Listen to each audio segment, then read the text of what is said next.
Hey there, welcome to Sleepy History Secrets, the channel where history gets weird, but the voice stays calm.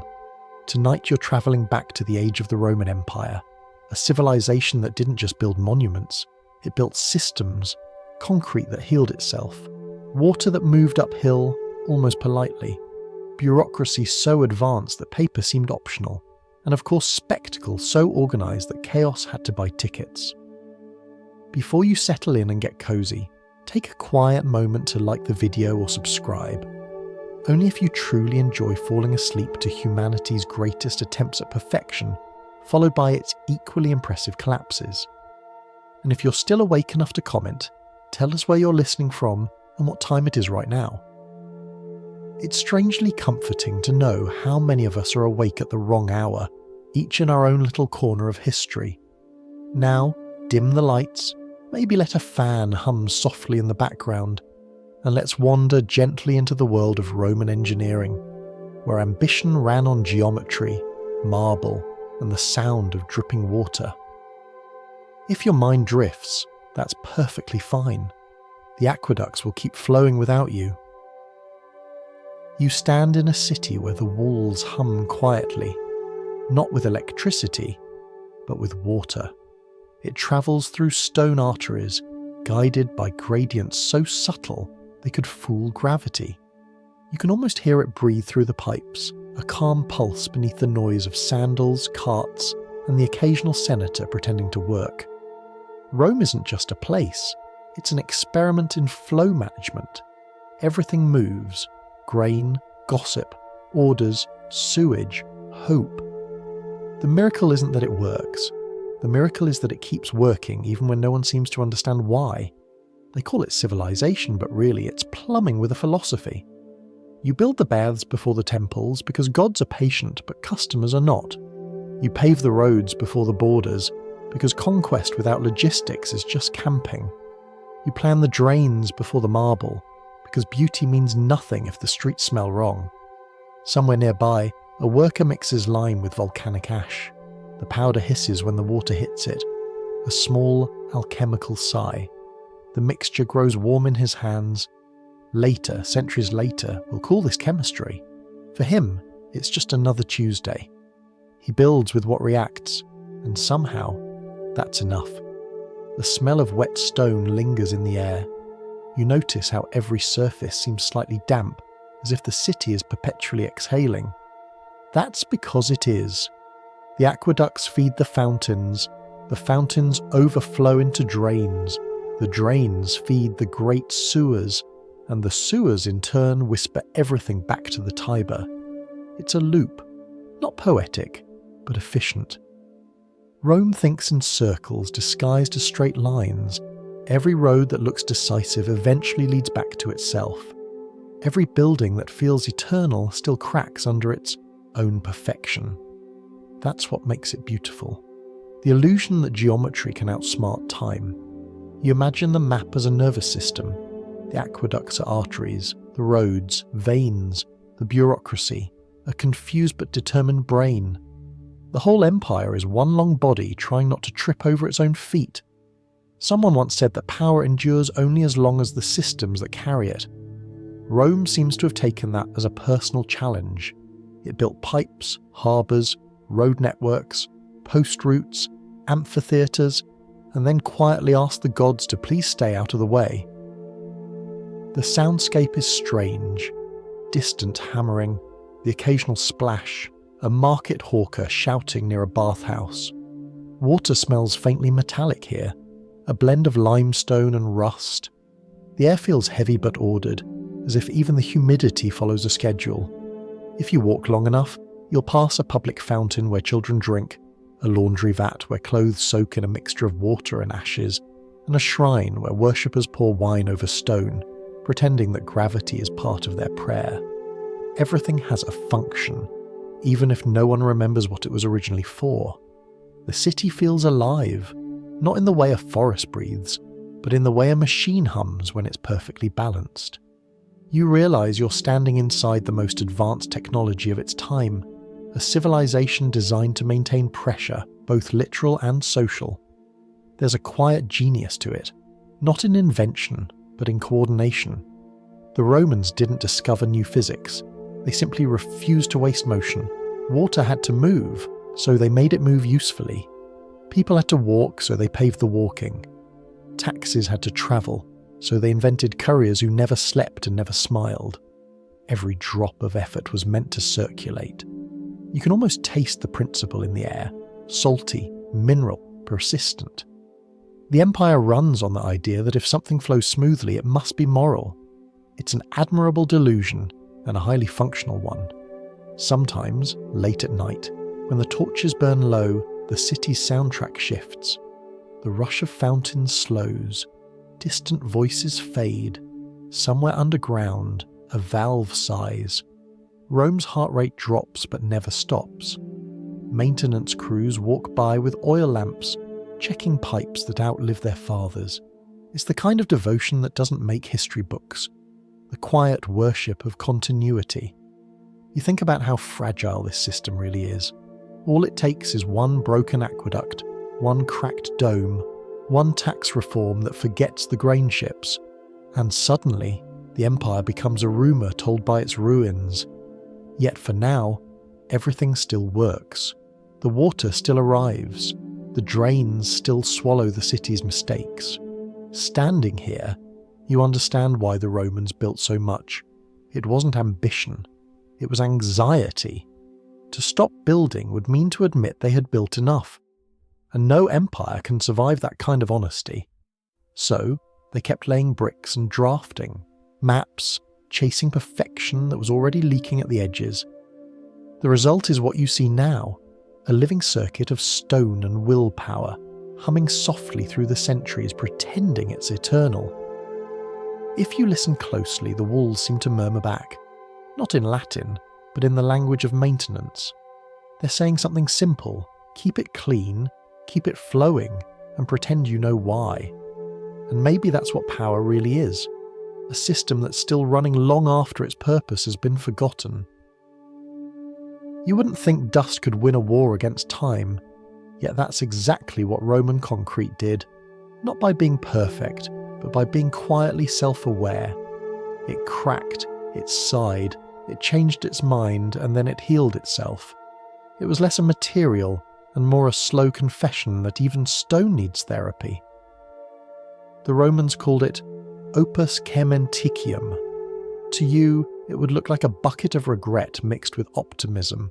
The recipe was simple enough: lime, volcanic ash, bits of broken rock and seawater. When the lime met water, it hissed, releasing a small breath of heat, as if the mixture was remembering something important. That warmth wasn't magic, it was chemistry, though no one would have used that word yet. They just knew that heat meant life, and life meant the wall would hold.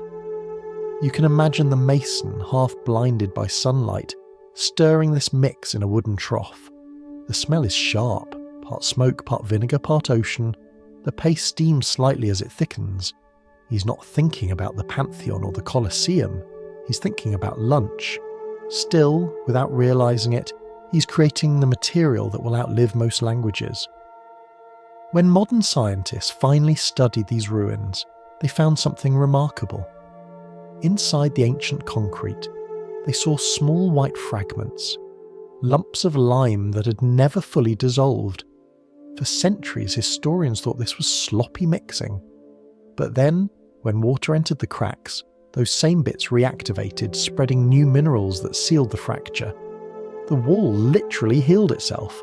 It wasn't carelessness, it was design. The Romans had discovered what we now call hot mixing, by adding lime while it was still alive, reactive, breathing heat, forming a bond that refused to stay broken. They never wrote equations or formulas for it. They just learned by touching. They built from the evidence of their hands, not their theories. You picture a harbour wall somewhere along the Bay of Naples. The waves slap against it like a bored god testing the limits of physics. Salt water seeps into the joints. Normally this should destroy stone. Water and salt are patient enemies. But in Roman concrete, the intrusion wakes something up. The lime remembers its purpose. Tiny crystals bloom like frost within the cracks, binding the pieces together again. What looks like erosion becomes restoration. It's strangely poetic. The empire's walls survive not because they resist change, but because they accept it. They break, then heal. They don't chase perfection. They practice endurance. If you've ever visited the Pantheon in Rome, you've walked beneath this philosophy. Its dome, vast and seamless, feels like it was poured by a single thought. In truth, it was 1,000 small decisions layered in rings, each section mixed to be lighter as it rose, volcanic pumice replacing heavier stone near the top. The recipe changes like a conversation with gravity. Patient, careful, always asking how much weight belief can bear. You might think the builders worried about collapse. They didn't. Collapse was a matter of probability. Maintenance was a matter of faith. They poured, they waited, they trusted the material to remember how to hold itself together. Somewhere between engineering and superstition, the Romans stumbled into sustainability. 2,000 years later, their concrete still outperforms ours, which tends to crumble after a few decades of rain, pollution, or shareholder impatience. Modern builders calculate stress in numbers. Roman builders calculated it in shame, the kind that comes from a wall failing under your name. Still, even the best walls need stories to protect them. The Romans gave their structures voices. Bridges were blessed, aqueducts dedicated, harbours celebrated on coins. Every material act became moral. To build was to promise the future a place to stand, and to repair was to confess that time had opinions. You think of the mason again, rinsing his hands at the end of the day. The water in the basin turns slightly white, traces of lime suspended in it, glowing faintly in the dusk. He doesn't know it, but those same minerals will one day be studied in laboratories with lasers and microscopes to understand why his wall still stands. The scientist will find patterns of calcium and silicate, minerals bonding in layers, whispering to each other in slow time. But they'll never replicate the moment he looked at a crack and simply said, "It's fine, it will fix itself." There's a humility to that kind of confidence. It's not arrogance. It's trust in the conversation between material and maker. The same conversation built the aqueducts, the baths, the colonnades. And when those crumble, the same chemistry will keep trying to put them back together. If you listen carefully in a ruin, you can almost hear it. The faint crackle of minerals rearranging, the low exhale of trapped air becoming solid again. That's not imagination. It's geology still working over time for an empire long gone. It's easy to see why later generations thought Roman engineering was supernatural. In a sense, it was. Not because it defied nature, but because it collaborated with it. Rome didn't conquer physics, it negotiated. Every surviving pier, vault, and dome is an argument against planned obsolescence. The empire may have fallen, but its materials never got the memo. Even underwater, fragments of harbour concrete still release faint warmth where the sea touches them. A slow, patient reaction still happening 2,000 years later. If you ever find yourself near one of those ruins, run your hand over the surface. You'll feel the difference. It's not smooth like modern cement. It's rough, almost alive. Tiny holes let air in, water out. It's stone that breathes, stone that forgives. The Romans believed that endurance was a virtue, and they built that morality into matter. In the end, it wasn't the gods or armies that kept their empire alive for so long. It was chemistry. Quiet, persistent, self-repairing. A wall that understood failure as part of its function. You can fall asleep thinking about that. A civilization that invented resilience by accident. Their buildings didn't ask to last forever. They just refused to stop trying. And maybe that's why so many of them still stand. Not out of pride, but out of habit. If you want to understand the Roman mind, don't look at their battles or laws. Listen to their plumbing. It was never quiet for long. Somewhere, above or below, water was always moving. rushing, dripping, or humming through the bones of the city. Rome had turned the natural world into a hydraulic symphony. The aqueducts began far from the noise of the capital, high in the hills, where springs poured from rocks so clean you could see clouds reflected in them. The Romans learned that gravity could be trained. You didn't force the water to fall, you simply asked it to take the scenic route. The channels followed gentle slopes, dropping only a few hand widths every 100 meters. Too steep, and the water broke into turbulence. Too flat, and it sulked in place. There were no formulas written on tablets. The engineers relied on sight, balance, and a kind of mathematical faith. They watched the water shimmer to judge the angle. They placed ceramic pipes end to end, sealing them with mortar that hardened like coral. They laid bricks not by whim, but by whisper, one layer checking the next. You walk beneath one of these aqueducts now and the air is cool even in summer. The arches rise around you, solemn as old trees. Light filters through, thin and golden, turning every droplet into a spark. The structure doesn't feel heavy, it feels careful. Each stone pushes just enough against the next to make gravity work for them, not against them. The water flows above you, unseen but insistent. It's hard to believe that this simple trick, a sloping channel of stone, fed entire cities. At its height, Rome's network carried hundreds of millions of gallons a day, enough to bathe an empire's self-esteem. Public fountains gushed without pause. Private villas sang with fountains in courtyards. Even the poorest citizen could find a spout in the street and drink from it, for free. Of course, nothing in Rome was truly free. The aqueducts doubled as advertisements for power. Each one was named after the official who funded it: Aqua Claudia, Aqua Marcia, Aqua Virgo. It was public service as political branding. The water that cooled your throat also reminded you who to thank. Sometimes the system failed. Pipes leaked. Thieves tapped into conduits to sell illegal water. Yes, the empire had plumbing crimes. Frontinus, the water commissioner under Emperor Nerva, once complained about citizens widening their lead nozzles to get more flow. He fined them for greed, which is, historically, a losing battle. Still, he documented everything, measuring the exact diameter of every legal and illegal pipe in the city. It was bureaucracy as hydrology. Not all the water ended in fountains. Much of it drifted toward the baths, those great marble lungs where Rome exhaled its daily exhaustion. The baths were more than hygiene.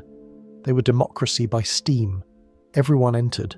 Soldiers, merchants, philosophers, thieves. Inside, the air was thick with mist and conversation.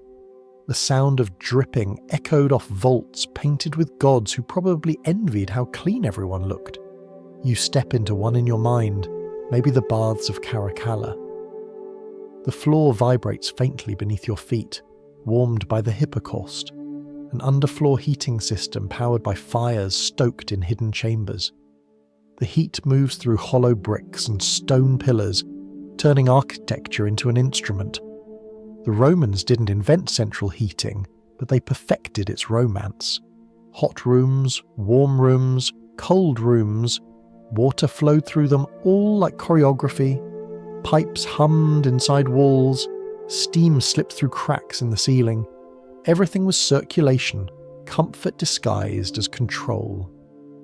The smell here is unforgettable, a mix of olive oil, sweat, smoke and marble dust. Someone nearby drops a bronze strigil, a curved scraper for cleaning skin, and the clatter blends into the rhythmic splash of basins being refilled. The scene feels timeless, not because it's ancient, but because it's ordinary. People soaking, talking, pretending the empire won't eventually need repairs. Cleanliness for the Romans was moral theatre. Dirt was for barbarians. Baths became proof of civility. Propaganda in scented vapour. Emperors built them to show generosity. Citizens used them to feel important. Slaves cleaned them to keep the illusion alive. There's an odd tenderness to that system. Water connected everyone. The same spring that filled a senator's bath might also feed a street fountain where children played. The aqueduct was the empire's quiet equalizer, its most benevolent dictatorship. And yet, beneath the order, there's a soft hum of inevitability. The pipes, made of lead, slowly poisoned the people who trusted them. It's one of history's darker jokes. A civilization so advanced it built its own health hazard beautifully. The water glimmered, tasted fresh, felt pure, and carried slow disaster with every sip. But even that irony fits Rome's philosophy. Everything powerful came with a cost deferred to the future. Every convenience carried a quiet tax. The city believed that as long as the flow continued, nothing truly bad could happen. The system worked until it didn't. Still, you can't help but admire it. Standing under those arches, hearing the faint murmur of water, you understand that this wasn't arrogance, it was devotion. The builders didn't see engineering as dominance over nature. They saw it as partnership, a way to keep the world in motion without asking too many questions about how long it would agree to cooperate. At night, when the city slept, the aqueducts kept whispering. Water moved through the darkness, indifferent to borders, politics, or pride. The sound was steady, like breathing. Maybe that's what peace sounds like, a slow, endless stream doing what it was built to do. Some say Rome fell because it overreached, but perhaps it simply exhausted its plumbing. Every empire, in the end, dries out somewhere between ambition and maintenance. The aqueducts still stand today, arching across valleys like memories that refuse to evaporate. Birds nest where water once ran.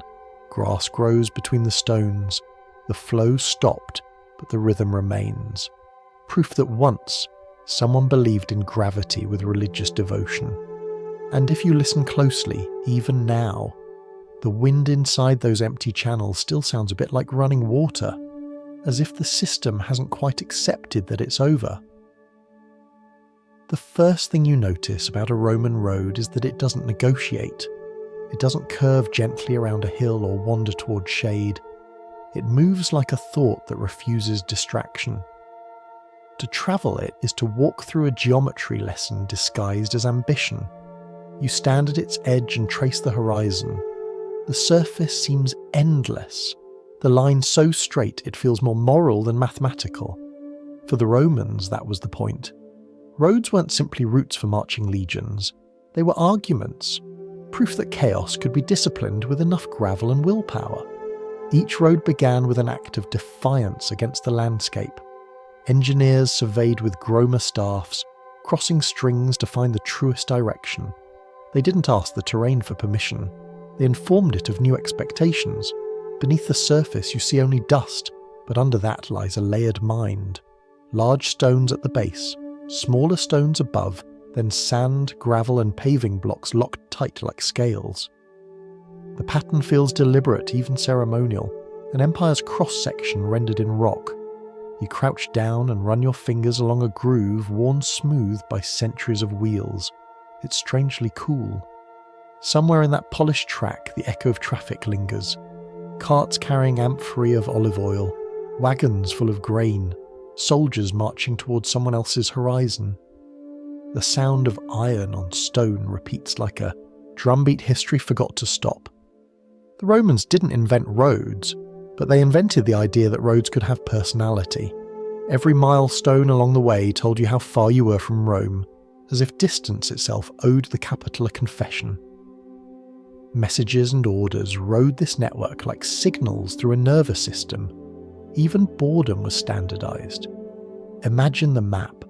25 major highways radiating from the city, more than 250,000 miles of carefully built routes stretching across 3 continents. From Britain's fog to Syria's deserts, the empire connected its provinces with the same stubborn precision it used for its aqueducts. Roads weren't infrastructure, they were empire made visible.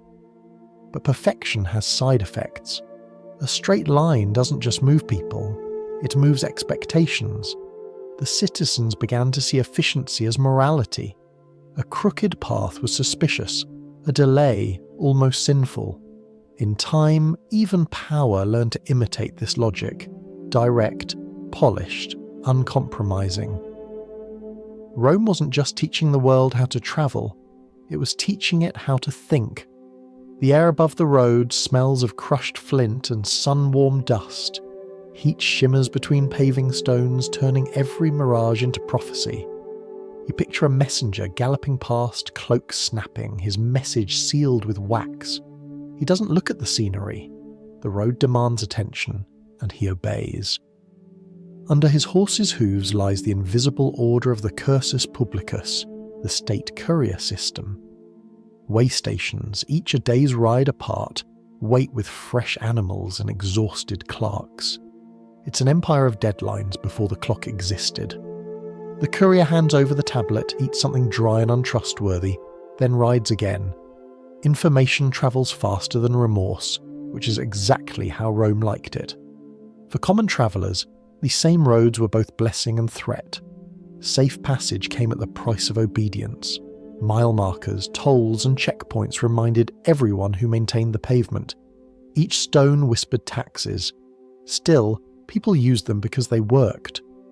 That was Rome's genius, making order feel inevitable. The roads also spoke visually. The bridges arched just high enough to impress, but not enough to seem wasteful. Drainage ditches lined the sides, invisible unless clogged. Even the paving stones reflected class, smoother near the cities, rougher toward the frontiers, as if the empire itself was running out of patience the farther it went. At night, the road becomes another creature entirely. Torches flicker along inns spaced with bureaucratic precision. Merchants huddle beside their carts, half asleep while a patrol passes, shields glinting like mirrors catching the moon. You realise the road isn't resting. It's thinking. It's measuring time in footsteps and hooves.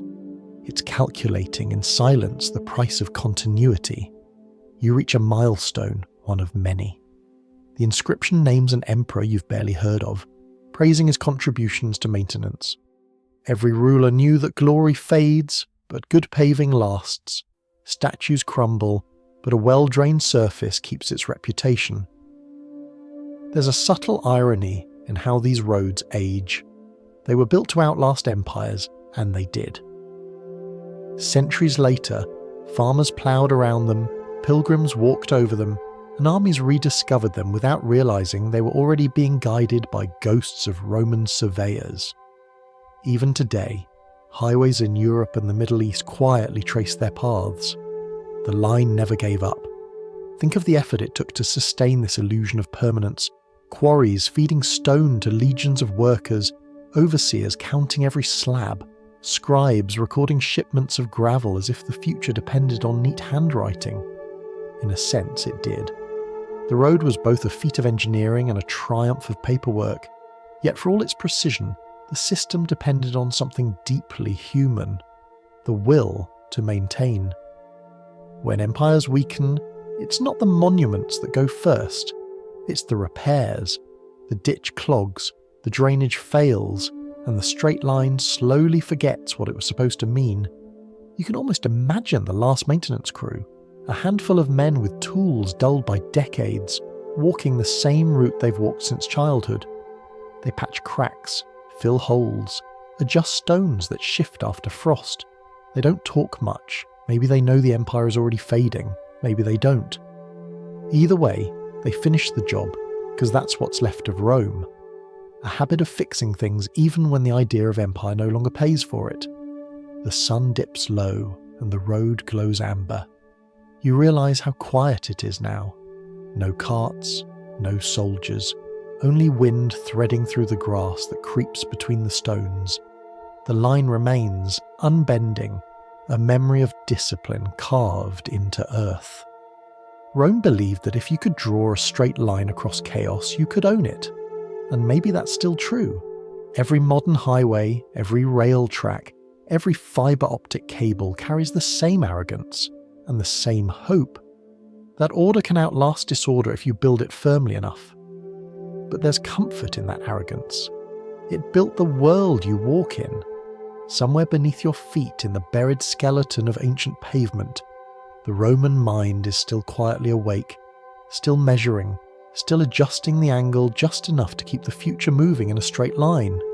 You can almost hear it, the sound of progress pretending to be peace. If Rome had a soundtrack beyond marching feet and flowing water, it would be the slow, rhythmic groan of machinery powered by human breath. You hear it everywhere, on construction sites, in mills, at harbours. The steady pulse of invention driven not by steam or electricity, but by sheer coordination. It is the empire's heartbeat made mechanical. You stand beside a half-built amphitheatre. The air smells of sap, dust, and sweat. Somewhere above, men walk inside a giant wheel made of timber, a treadwheel crane. 2 workers push with their legs, their weight turning the wheel like a living gear. A rope creaks around a drum, and a block of marble, heavier than all their ambitions, begins to rise. The machine isn't clever by modern standards, but it's beautiful in its stubbornness. Physics translated into faith. No blueprints are visible, no chalk lines on the ground.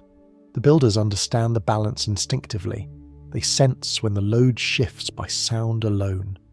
A wrong creak is a warning. A good creak is reassurance. The treadwheel hums, pulleys whisper, counterweights sigh. For every genius who designed the structure, there are 100 workers whose coordination keeps it from falling. The Romans learned that power doesn't have to be loud, it just has to be repetitive. Muscle, rope, leverage, repetition. That was the empire's hidden engine. Nothing happened by magic, everything happened by habit. You can almost see how this rhythm extended beyond the work site. The same logic powered grain mills, where water was coaxed into turning wooden wheels, grinding flour for an empire addicted to bread. At a place called Barbegal near modern France, archaeologists found a hillside of interconnected mills, 16 water wheels stacked in terraces, each feeding the next. It was an industrial cascade, a mechanical waterfall of food. The air there must have been thick with the smell of damp wheat and the sound of wood groaning under water's insistence. Even nature was drafted into Rome's labour force. Engineers built devices that could lift, drain, flood and grind using nothing but physics, patience and rope. In the mines of Spain, they used a kind of chain pump, wooden paddles on a loop, scooping water from tunnels where men worked by torchlight. Every turn of the crank meant a little more survival. The brilliance wasn't in the complexity, but in the understanding that everything connects. Muscle to motion, motion to purpose. When you add enough synchronization, even exhaustion becomes productive. Step closer to one of those cranes again. The foreman shouts, not angrily, just rhythmically. The men inside the wheel pace together, matching the beat of his voice. The block rises inch by inch, guided by ropes blackened with oil and hope. Each plank in the wheel is a small act of trust, in wood that won't splinter, in knots that will hold, in gravity's willingness to negotiate. The smell of tar and oiled hemp fills the air. Dust clings to your throat. You can taste the empire's optimism, gritty but determined. Far from the construction site, at the public baths, another kind of machinery hums. Beneath the marble floors lies the hypocaust, a hollow space where slaves tend furnaces that heat the rooms above. Hot air moves through brick pillars, warming the tiles until they glow faintly with trapped fire. Pipes carry steam to the walls, turning architecture into a breathing creature. If you stand barefoot on those floors, you can feel the warmth rising, steady and comforting. It's not just technology, it's empathy cast in clay. Someone thought about how it feels to step out of cold water and into gentle heat. Civilization, at its best, is a study in temperature. There's even luxury in cooling. Wealthy Romans stored snow in underground pits, wrapped in straw. brought from mountain tops in the dark of night. They mixed it with wine and honey, inventing the world's first chilled dessert, and probably its first food-related logistics nightmare. But that was Rome. It built mountains of effort for moments of comfort. In Alexandria, engineers took the same urge and turned it into wonder. Hero of Alexandria, a mathematician with too much free time, created machines purely for spectacle. He made temple doors that opened when fire burned on the altar, coin-operated holy water dispensers, and a little metal sphere that spun when heated by steam. The Ellipile, a toy version of the future's engine. He didn't invent industry, he invented curiosity. Imagine a priest lighting the altar flame. As the air inside a hidden chamber expands, it pushes against pipes that turn bronze hinges. The doors of the temple swing open slowly, as if the gods themselves approved the service schedule. People gasp. Faith gains a little help from physics. Rome's machines weren't always practical. They were persuasive. They made power visible, tangible, and occasionally entertaining. They said, "We understand how the world moves, and that means we belong in charge of it." You can picture a harbour at night, cranes silhouetted against torches, ships creaking as ropes strain to lift amphorae of olive oil and wine. The air smells of tar and seawater. The sea laps at concrete piers, that same self-healing mixture of lime, ash, and salt. The workers chant as they haul. Every pulley groans like a choir in a minor key. Logistics has become theatre. And yet, there's tenderness in the noise. Machines made of wood and sweat aren't indifferent. They care deeply whether you get the rhythm right. One wrong pull and everything falls apart. One synchronized breath, and the impossible happens again. What Rome built wasn't machinery in the modern sense. It was choreography. Every crane, every watermill, every bath furnace ran on coordination and timing. Each worker was part of a living gear, their movements interlocking across the empire. From builders in Spain to millers in Gaul to shipwrights in Ostia, all of them turned together, unknowingly composing the same song. You realise the real invention wasn't mechanical at all, it was managerial. Rome discovered that the most efficient machine is people trained to act like one. The empire's roads, aqueducts and walls were only as strong as the routines that built them. Eventually the fires and the hippocausts die down, the cranes creak to silence, and the mills rest. The workers lie down beside their tools, soot on their hands, dust in their lungs, and a faint pride in their hearts. The city grows quiet, but not asleep. Its gears are only pausing, waiting for the next sunrise to wind them up again. When you close your eyes, you can still hear it. The slow, measured breathing of an empire made of rope, stone, and patience. The sound is gentle, almost human. It's the sound of effort refusing to die. If water was the blood of Rome, then information was its breath. The empire inhaled through whispers and exhaled through orders, all travelling along a system so vast and relentless that even silence had paperwork. They called it the cursus publicus, the public way. In theory, it was a postal service. In reality, it was a heartbeat that never stopped, even when the people carrying it did. You stand by one of its relay stations, a mutationes as they called it, a place where messages change horses, riders, and sometimes destinies.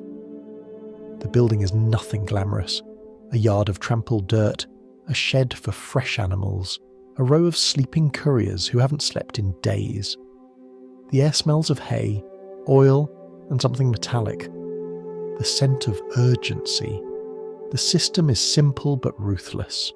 A rider gallops in from the north, his horse's breath thick with dust. Without a word, he swings down, hands over a wax-sealed tablet, and receives a new horse already saddled and waiting. He drinks water, wipes his face, and rides on. His time here is measured in heartbeats, not minutes. Messages don't rest, because empires can't afford naps. The wax tablets themselves feel heavy, though they're no larger than your palm. The wax is dark, almost black, pressed into a wooden frame. A message might read only a few lines. Orders to move a legion, report on grain prices, summon a governor, announce a birth. But behind each tablet lies the weight of structure. Clerks who copied it, couriers who carried it, and officials who pretended to read it carefully before deciding what they'd already decided. The cursus publicus connected the empire like nerves to a brain that was always slightly anxious. Each road you've walked before, those perfect straight lines, doubled as its veins. Every milestone was also a promise that no matter how far the empire stretched, the emperor's will could still find you, and it did. You imagine standing by the roadside at night, hearing the distant echo of hooves. Somewhere far off, a courier is riding through darkness, guided only by torchlight and habit. The sound grows louder, rhythmic, almost musical, a 4-beat mantra of obedience. The rider passes without looking, leaving only the smell of sweat and leather behind. The empire has just spoken, and it does not pause for applause. The couriers themselves were half ghosts. They lived between towns, between sentences, between sunrise and exhaustion. Their badge of authority, a bronze token stamped with the emperor's seal, could open any gate, demand any service, commandeer any horse. It was the Roman equivalent of a divine hall pass. But even gods get tired. Some couriers died along the route, their messages continuing without them, as if information had learned not to care about its messengers. At the larger stations, mansions designed for rest, the scene softens a little. You step inside and smell roasted grain, leather oil and wine too sour to deserve its name. On the walls hang maps marked with thin lines like veins, showing where each road branches towards somewhere someone important might be. A scribe dips his stylus into ink and records arrivals with the precision of a priest counting offerings. Outside, a stable boy hums while brushing a horse, the sound almost covering the clatter of another rider leaving. The cursus publicus wasn't cheap. Every province paid for it. Fodder, stables, fresh animals, and endless clerks. Local towns were required to feed and house couriers without question. It was an empire-wide subscription service you couldn't cancel, but it worked. Orders that once took months could travel in weeks. A rumour in Syria could reach the Senate before it had time to stop being true. Of course, the system had its limits. Messages could be delayed by floods, rebellions, or the occasional official losing a tablet for reasons of personal ambition. Even efficiency, it turns out, has politics. But Rome learned early that speed is a form of control. Whoever controls communication controls reality, or at least the first draft of it. Imagine being an ordinary citizen watching this machine operate. You might see a rider flash by, hear the clatter of hooves and feel the road vibrate. You'd know something was happening, but not what. The empire talked to itself above your head, and you were just lucky to live beneath the noise. Sometimes entire messages were carried not by words but by objects. A ring, a token, a sealed pouch of sand from a foreign shore. Symbolic communication for a symbolic state. When distance made words too slow, meaning travelled by metaphor. That might be Rome's most enduring invention, the bureaucrat's ability to say everything without saying anything. Yet, for all its impersonality, the system had a pulse. There's a strange intimacy in a message crossing continents through a relay of strangers. Each rider touches the same tablet, feels the same weight, leaves a faint mark of sweat or dust on its surface. By the time it reaches its destination, it carries 100 small fingerprints, the unintentional signatures of the empire. Late one evening, you see the courier network in miniature. A boy runs through the streets of a provincial town with a small wax tablet, shouting for the magistrate. The message is trivial, a missing tax record, a delayed shipment. Still, he sprints as if the world depended on it. That's the Roman miracle, making even boredom feel like duty. And perhaps that's the quiet genius of the system. It didn't rely on genius at all, just consistency. Every relay, every rider, every stable master played the same note in an endless symphony of motion. No single courier could see the entire map, but together they sustained a civilization that believed messages could hold it together.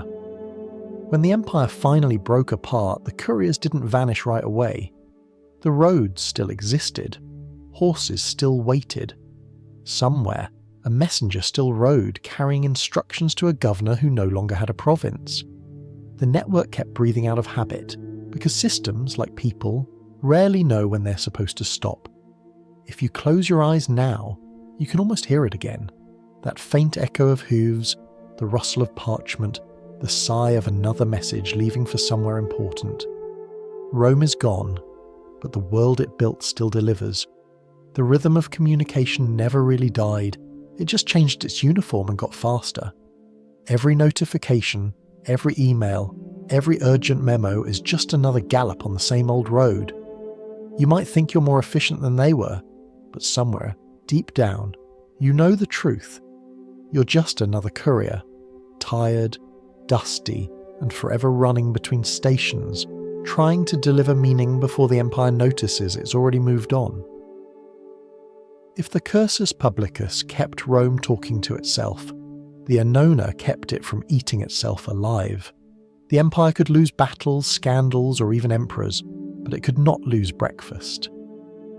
In a city swollen beyond 1 million people, food was politics, logistics, and faith, all baked into one daily miracle called delivery.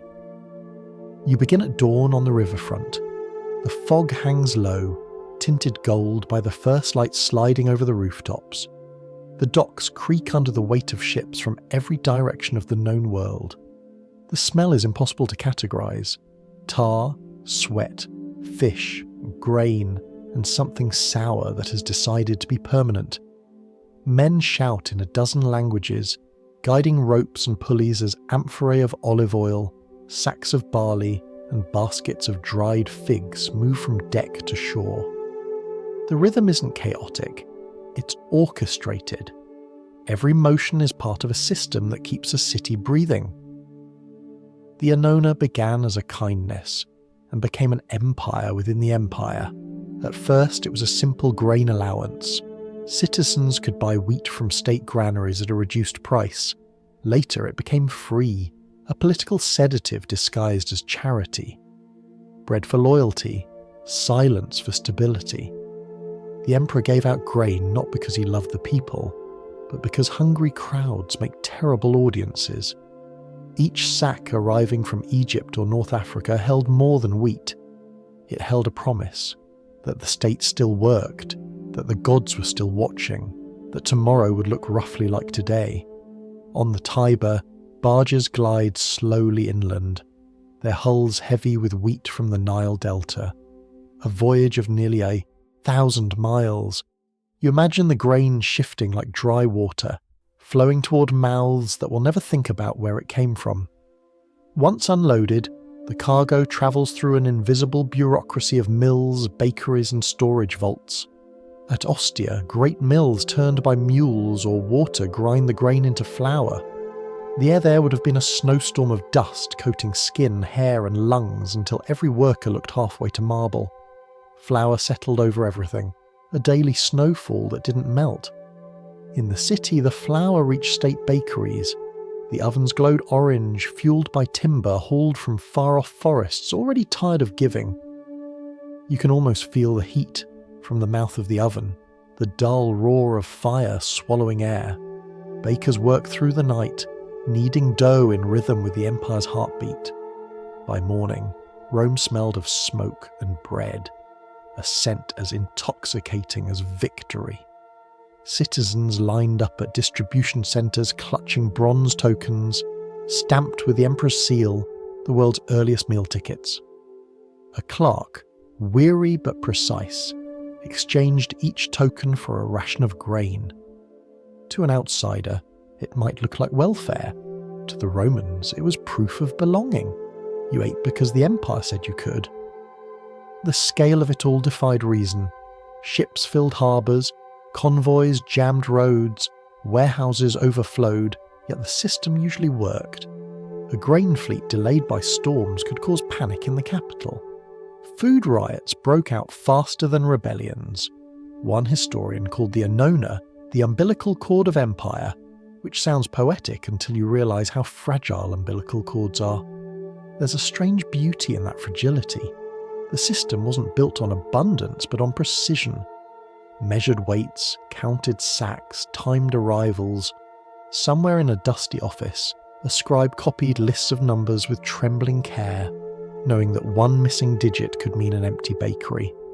Mathematics had never been so edible. You picture a senator making a speech about the greatness of Rome while, behind him, 100 dock workers struggle to unload a barge before the tide shifts. Civilization, it seems, depends less on ideals than on tides and timing. Bread alone wasn't enough, of course. The same ships brought olive oil, wine, fish sauce and lentils, collective proof that the Mediterranean was more cooperative than most modern trade agreements. The empire's borders were lines of supply, not ideology. If the wheat moved, Rome lived. If it stopped, everything else became irrelevant. Even entertainment relied on logistics. The amphitheatre's lions, imported from Africa, were fed with the same grain that sustained the crowd. Somewhere in this absurd equation, a farmer in Tunisia was indirectly feeding a lion that would one day eat a criminal. The empire called it balance. In a way, the Annona was a form of communication, an edible message that said, "You still matter." It was propaganda you could chew. Each loaf reinforced the illusion that the emperor cared personally about your dinner. Statues, temples, and laws could fail to inspire, bread never did. There's a detail often missed in history books. Most of the labour that kept this system alive was invisible. Dock hands, millers, mule drivers, bakers, accountants, sailors, an entire underclass whose sweat lubricated the empire. They didn't write poems, but their rhythm became Rome's lullaby. Even as power shifted between palaces and generals, the bread kept coming. The city refused to starve because it couldn't imagine hunger. Sometimes, when a new emperor took power, he celebrated by announcing a special grain dole, or by cutting it, depending on whether he fancied being adored or efficient. Either way, the gesture said the same thing: control the stomach, and you control the soul. You can feel the truth of it in the air around the docks. The clatter of grain scoops, the creak of ropes, the shuffle of feet in powdery dust. It's hypnotic. Somewhere, a baker's boy sneezes, and a cloud of flour glitters in sunlight like snow in a dream. For a brief moment, the empire looks innocent again, just people trying to feed each other in peace. But the peace is fragile. A bad harvest in Egypt, a storm in the Mediterranean, a corrupt official pocketing a few thousand sacks. It didn't take much to make the whole machine cough. Still, the Romans rarely panicked. They believed in continuity as religion. It has always arrived, they said, so it always will. Faith, it seems, can be stored in silos. And so the ships keep coming. The mills keep grinding. The ovens keep breathing heat into the city's belly. You stand in the middle of it all, the hum, the dust, the endless appetite, and realise that this is what empire sounds like when it's working properly. It doesn't roar, it rumbles. When you fall asleep tonight, imagine the soft thunder of grain being poured, a steady stream feeding the world's hungriest dream. Rome's greatness was never measured in conquests or monuments. It was counted in loaves. At the edge of the empire, where the land finally admits defeat to the sea, Rome decided to make the water obey. It built harbours the way it built everything else, methodically, confidently, and with a strange affection for shapes that could be seen from the god's point of view. The port wasn't just a dock. It was an argument carved into the coastline, a reminder that geometry, when disciplined properly, could convince even the waves to behave. You stand on the quay at Portus, the great harbour built by Emperors Claudius and Trajan just north of the Tiber's mouth. The air tastes like iron and salt. Ropes creak in the wind. The smell of pitch rises from barrels where shipwrights seal their hulls, each stroke of the brush dark and deliberate. Ahead stretches the water, still, shallow, confined by walls that curve like the outline of a coin. The sea hasn't been tamed, it's been reasoned with. Claudius had started the project by building an artificial basin open to the sea, guarded by a pair of long moles, those stone arms that stretch into water to calm its temper. But storms proved unimpressed, ships still smashed against the walls. So a later emperor, Trajan, approached the same problem differently. He drew a shape so precise it feels accidental, a perfect hexagon. 6 sides of mathematical diplomacy. Each edge served a purpose: berth space, warehouse alignment, current control. It was order disguised as a harbour. From above, it would have looked almost abstract, a geometry problem solved in blue and grey. But on the ground, it was choreography. Ships entered in slow procession, guided by the wind and by shouts that echoed like prayers. Dock workers waited with ropes, counting heartbeats before impact. Crates struck stone with the soft thud of work beginning again. You walk along the quay. The ground hums faintly with the impact of distant hammers. Everywhere, evidence of logistics. Warehouses stacked like fortresses, amphorae of olive oil labelled by province, ropes coiled like sleeping serpents. Men roll barrels with the rhythm of monks turning prayer wheels. They may not know it, but they're part of something vast and symmetrical, an empire that worships the straight line and the efficient turn. Even the materials here are clever. The piers are made of that same self-healing concrete you met earlier, the mixture of lime, volcanic ash and seawater that grows stronger the more it's annoyed by the ocean. To the naked eye, it's just stone. But beneath the surface, tiny crystals are still forming, patching cracks, repairing what time tries to erode. You could say the harbour repairs itself out of loyalty. You pause by a warehouse wall, where mosaics depict ships with inflated sails, painted in colours long faded to dust. Each image is labelled with its cargo: grain, wine, marble, spices. A ledger made of art. Even decoration here is documentation.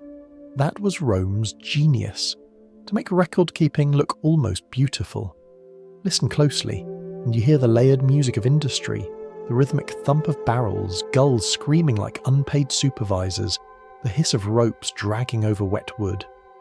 Beneath it all, the water laps gently against the harbour walls, testing their patience. Every sound is the empire exhaling. The port wasn't only about trade, it was theatre too. When Trajan completed the hexagon, he minted coins showing it in miniature, a publicity campaign in metal. Citizens far from the coast carried proof of progress in their pockets. Infrastructure had become propaganda, small enough to fit in your hand. The message was simple. The sea, once wild, now delivers on schedule.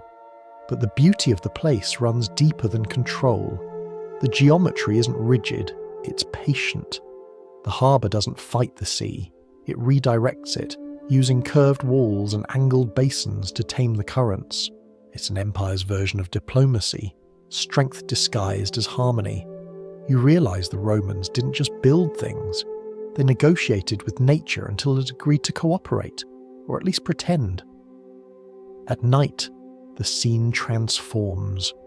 Torches flicker along the quays, mirrored in the still water, turning the hexagon into a ring of gold. Sailors unload the last cargo of the day, shadows moving through fog like patient ghosts. Somewhere, a clerk sits under lamplight, tallying weights with a stylus, the scratch of metal on wax blending with the murmur of waves. Bureaucracy has rarely sounded so peaceful. The harbour is a kind of poem, though not the kind recited aloud. Every measurement, every angle, every wall is a verse written in stone. Together they speak a single thought. Stability is beautiful. It's also exhausting.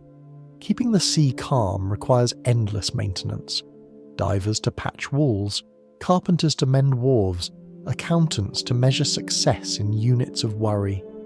You notice the wear on the lower stones, each one smoother where ropes have rubbed for centuries. There's something moving about that erosion. The sea leaves its fingerprints, but the structure holds. Order doesn't resist chaos here, it coexists with it. The harbour is both fortress and confession. Elsewhere in the empire, similar ports repeat this rhythm. At Ostia, at Caesarea, at Carthage, each one a node in a network that moves grain, wine and rumours faster than any army. The Mediterranean becomes a machine, its tides turning gears of commerce. Ships cross from Africa to Italy like pistons in motion, their sails filling and emptying in unison. You can almost hear the synchronization, wind as metronome, distance as discipline. Still, the sea never forgets its opinion. Sometimes storms sweep through, shattering the illusion of control. Ships vanish, piers crumble, cargo sinks. Then Rome rebuilds, more stubborn than grateful. The cycle becomes familiar. Destroy, repair, repeat, maintenance as religion. Some centuries later, when the empire's maps begin to shrink, the harbours remain long after the fleets are gone. Fishers throw nets from walls once meant for grain barges. The sea takes back its territory, gently, as if forgiving the arrogance of geometry. Grass grows between the paving stones, but when the tide rises you can still see the outline of the hexagon reflected in the waves. Standing here, you realise that every port is a metaphor for empire itself, designed to manage chaos, destined to drown in it, and remembered for the beauty of the attempt. The wind shifts, a gull glides over the empty basin, its shadow cutting the shape of another perfect line. The sun glints off the water, turning the surface into a liquid mirror. For a moment the reflection looks flawless, then a ripple distorts it. That's the Roman story in miniature, perfection lasting exactly as long as the weather allows. You close your eyes and listen to the rhythm of the waves against stone. They sound like breathing. You can almost believe that somewhere, under the calm surface, the old geometry is still thinking, still calculating the angles of patience. By the time you reach the Colosseum, Rome has already learned how to feed its people. Now it must learn how to entertain them. The empire has discovered a strange truth. A full stomach asks questions, but a distracted one applauds. So it builds a structure devoted entirely to the art of attention management, a place where joy becomes engineering. From outside, the Colosseum looks like a mountain that decided to be organised. Layer upon layer of arches curve into perfect symmetry, each one a doorway for someone more important than you. Inside, the air smells of oil from torches, dust kicked up by sandals and iron from the weapons polished for display. The walls hum with expectation. Even the stone seems to hold its breath. You walk beneath the stands into the belly of the machine. Down here you find not marble and elegance, but gears made of men and rope. Wooden lifts creak as they rise, hoisting cages from the tunnels below. Slaves push capstans, giant winches turned by muscle alone, lifting whole platforms that carry scenery, animals, even small lakes for mock naval battles. Somewhere above, 50,000 people cheer, unaware that the entire building is alive beneath their feet, a human mechanism built for spectacle. In the centre of it all lies the Hypogeum, a labyrinth of corridors and trapdoors. From these hidden passages, a gladiator or lion can appear at exactly the right moment, as if summoned by fate. Timing is everything. Someone shouts, a lever clanks, and the sand erupts into story. The Colosseum isn't a monument. It's a machine disguised as one. Everything about it is calculated. The tiered seating, the underground lifts, the awning, the velarium, a vast canopy stretched across the top to shade the audience from the sun. The sails are pulled by sailors from the imperial fleet, because who else knows how to handle so much rope without tangling both themselves and the empire? From below, the awning ripples like a pale sea, shifting with every gust of wind. The citizens look up and see heaven arranged for their comfort. The smell in the air grows heavier as the games begin. Oil lamps burning, sweat rising, sand turning to dust. You can taste metal on your tongue. The roar of the crowd is less a sound than a temperature. You feel it in your ribs. Look around, and you'll see the Empire's social structure perfectly diagrammed. The seats climb in strict order of importance. Closest to the arena, senators and priests recline in white togas, safely behind the marble railing. Above them sit merchants and soldiers, then citizens, and at the very top the poor and the foreigners, pressed against the outer wall. It's not a theatre, it's a census made visible, and in the centre, death pretending to be choreography. Animals leap from hidden cages, gladiators salute, a trumpet blares like an accusation. The audience cheers not for victory but for confirmation. Every kill reminds them that Rome is in control, even of chaos. Juvenal, the satirist, once wrote about panem et circenses, bread and circuses, as the formula for keeping the masses docile. He meant it as criticism. Rome took it as strategy. The same aqueducts that fed the baths now feed fountains in the arena.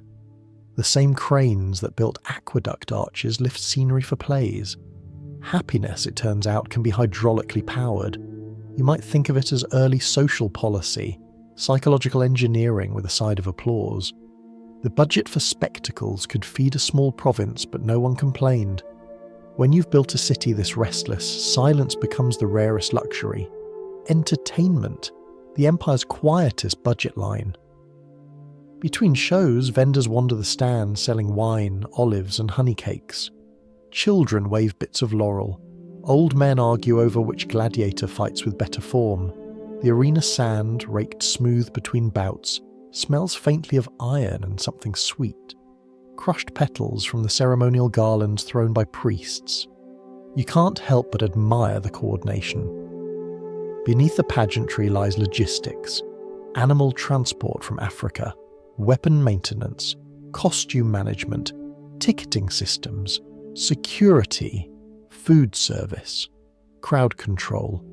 It's less an event and more a supply chain pretending to be fun. The audience doesn't see that. They see the Empire at play. They see a place where every movement, every sound, every sight has been arranged to make them feel powerful without being responsible. They laugh, they shout, they go home believing they've participated in something meaningful.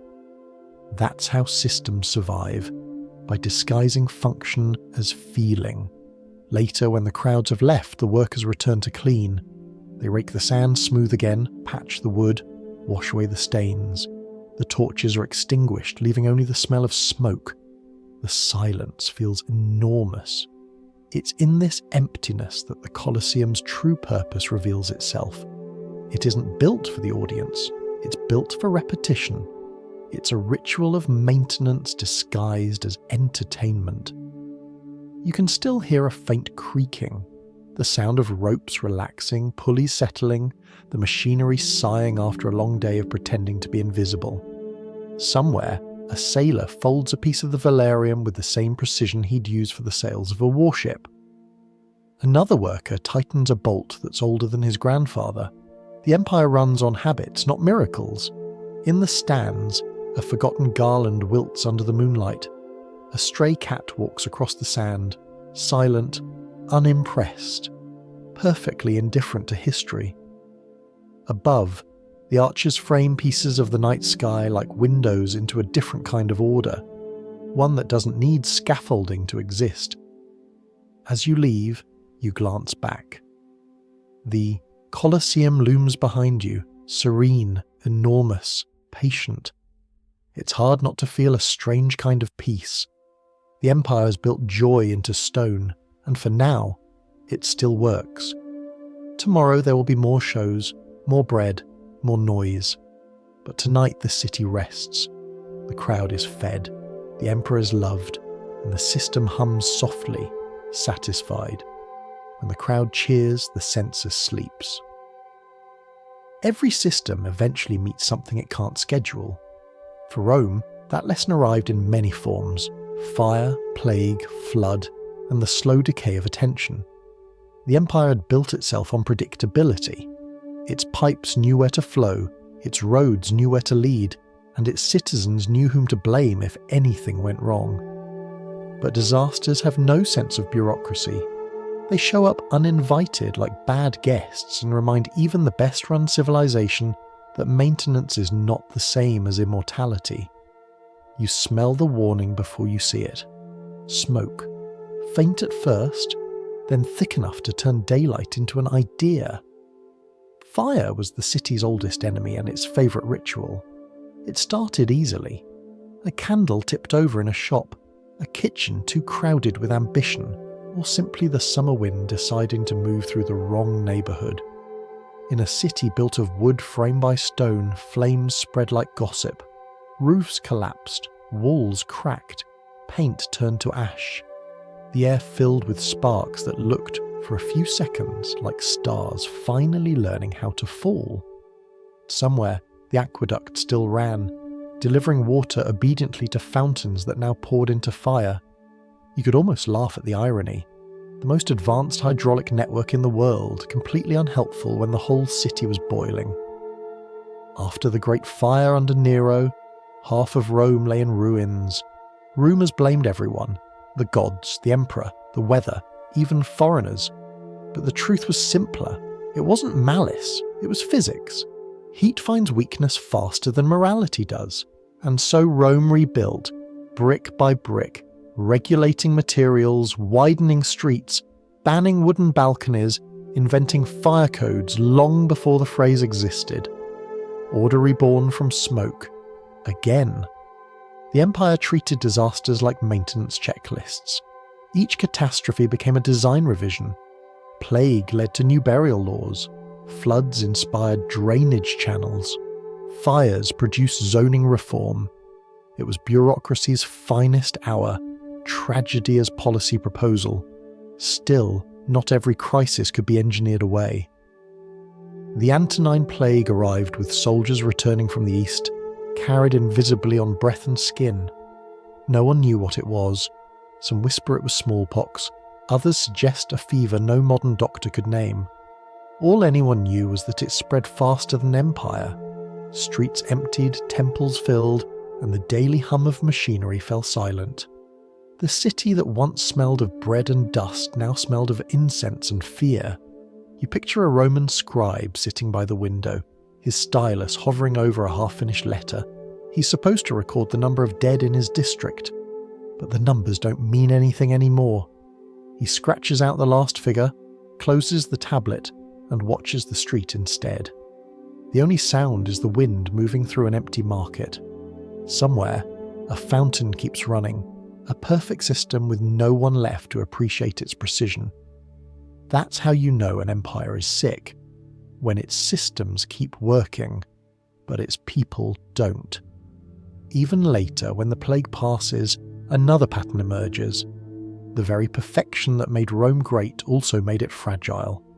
The aqueducts still deliver water, but fewer hands remain to clean them. The roads still lead everywhere, but fewer feet travel them. The granaries stay full, but no one writes down the inventories.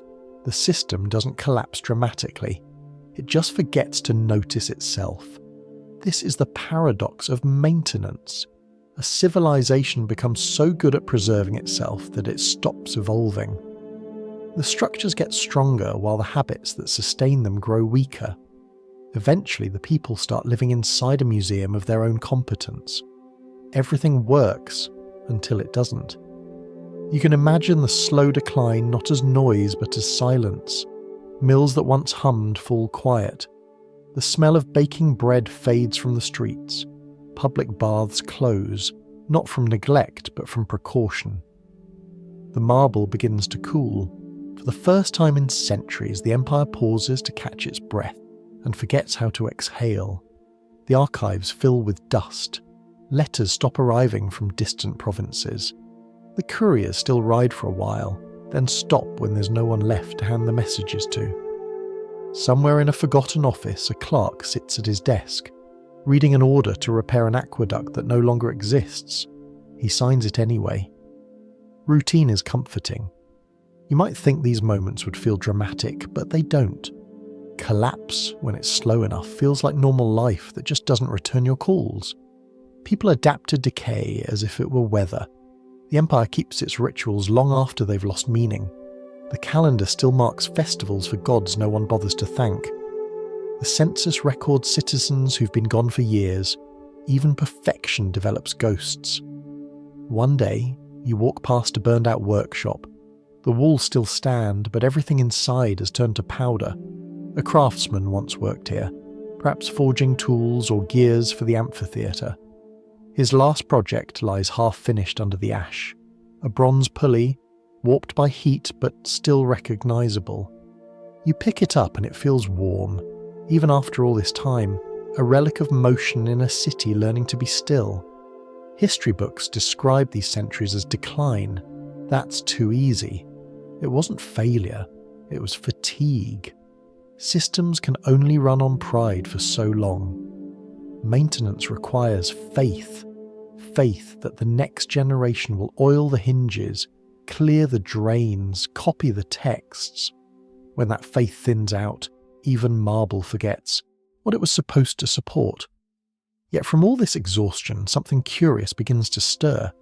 As the western cities fade, the eastern capital grows brighter. Constantinople, the second Rome, rises from the tired breath of the first. Pipes will flow again, walls will gleam again, but the name above the door will change. Systems don't die, they migrate. In the stillness after disaster, you can almost hear the transition happening. The last Roman worker lays down his hammer, and far to the east, another picks it up. Between them stretches silence. Not an ending, but a pause long enough for the world to remember what it needs to rebuild. Stone survives, schedules don't. By the time the old empire finally found new life in Byzantium, the city had learned to disguise power as ceremony. Constantinople glittered with mosaics and incense, an empire wrapped in gold leaf and theology. But behind the processions and choirs stood something more human, a woman whose willpower could outstare marble. Her name was Theodora. She would never lead an army, but she would teach power how to think again. Her story begins far from throne rooms. Picture a small stage in the older districts of Constantinople, where lamps sputter and laughter rises unevenly. She performs in the theatre, not the palace. The crowd is loud, unpredictable, and mildly drunk. Perfume from the wealthy mixes with the sour sweat of the poor. Somewhere backstage, a musician miscounts the rhythm, and she recovers it without missing a beat. Even now, the pattern is forming. Chaos enters, she steadies it. Born the daughter of a bear trainer, she learned early that survival depended on attention. On stage, she studied every expression, every silence, the way audiences breathe before they laugh. What she learned wasn't art, it was data. Theodora's early performances became her education in human systems. Emotion, rumour, reputation. A woman who could hold a crowd could one day hold an empire. She just didn't know it yet. Eventually, exile arrived disguised as opportunity. She left the stage and travelled to Alexandria, a city that smelled of dust and scholarship, where the air itself seemed to argue about theology. There she encountered a group of thinkers called monophysites, Christians who believed that divinity and humanity could merge into a single nature. The doctrine was controversial, but its logic appealed to her. Unity disguised as complexity. She saw in their belief a pattern she recognized from her own life. How opposites could coexist if you refused to apologize for either. Alexandria became her quiet apprenticeship. She learned how ideas spread through whispers and councils, how faith could be organized like a supply chain. Learning to speak faith like architecture, someone would later say about her. Measured, deliberate, indestructible. When she returned to Constantinople, she had shed the costume of the performer, but not her understanding of audiences. She knew how to turn a crowd's emotion into choreography. That knowledge caught the attention of Justinian, a rising bureaucrat with a face made for responsibility. The story says he loved her beauty, but it was probably her timing that won him. Together they built something remarkable, a partnership between calculation and conviction. You imagine their meetings in dimly lit chambers, scrolls scattered like strategies, voices calm but certain. Justinian dreamed of restoring Rome's borders. Theodora dreamed of restoring its courage. He saw maps, she saw motives. He built the walls, she decided who could stand within them. The city around them reflected their symmetry. Constantinople was a living mosaic, each tile small, fragile and shining only because of its place in the pattern. The air shimmered with incense, the sound of choirs echoing through vaulted halls. Bureaucrats carried scrolls like priests carried relics. Religion had become administration, and administration had learned how to pray. For all her grace, Theodora was not sentimental. She understood power the way engineers understand water. It flows only when contained. She reformed laws to protect women from forced prostitution and gave widows the right to inherit property. These acts weren't charity, they were architecture. She was reshaping the foundation of society one decree at a time. In her mind, justice was just another structure that needed better maintenance. Her intelligence wasn't loud, but it was logistical. She managed people like systems, identifying weak points, predicting collapses, reinforcing loyalty before it cracked. Every courtier who tried to manipulate her found themselves quietly outmaneuvered, like a leaky pipe replaced before anyone noticed. And yet, for all her calculation, she never lost her sense of theatre. She understood that rulers ruled by performance as much as by policy. The empire was her stage now, and the audience included God. Every appearance, every speech, every silence was choreographed. Even her stillness became strategy. When Theodora paused, the empire listened for what she wasn't saying. You picture her standing by the palace window, looking out at the city she helped rebuild, domes catching the morning light, smoke rising from bakeries, the sea glittering like liquid marble. She's wearing royal purple, the colour that means both triumph and target. Below her, the streets echo with the sound of footsteps, merchants, priests, soldiers, a machine of faith and trade that never truly sleeps. She smiles faintly, not from pride, but from recognition. Systems are working again, yet she knows how fragile they are. The city remembers the riots that once burned it nearly to the ground, the same city that will soon test her resolve again. Theodora doesn't romanticize stability. She rehearses for its failure. In her mind, every peace treaty is just a brief intermission. In the evenings, she walks through the halls of the palace lit by oil lamps. The air is thick with wax and perfume. Mosaics glitter from the walls, saints and angels watching her every step. Perhaps she finds it ironic that heaven itself is tiled in bureaucracy. Each small piece arranged for eternity, none allowed to move.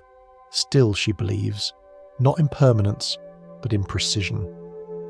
The empire, like the mosaics, only survives if every fragment stays in place. She is one of those fragments, perfectly aware of her shape and purpose. Theodora's life proves something Rome had forgotten, that the strongest systems are not built from stone, but from conviction. You can repair aqueducts and rebuild cities, but without belief, even plumbing stops making sense.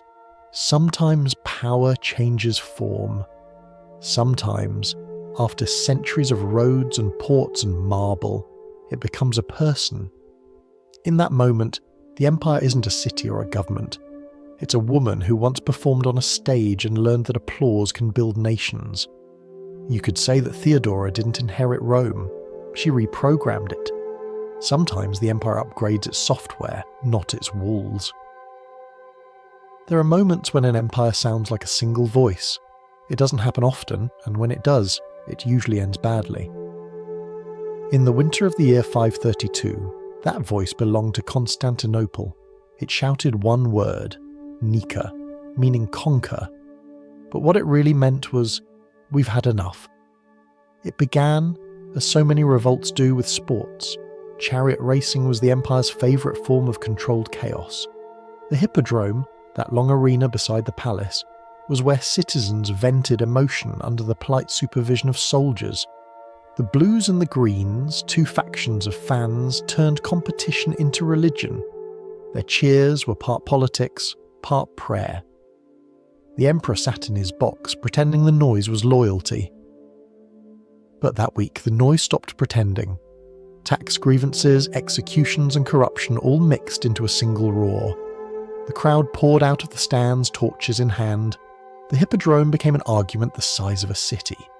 Within hours, half of Constantinople was on fire. Flames rolled down streets like angry punctuation.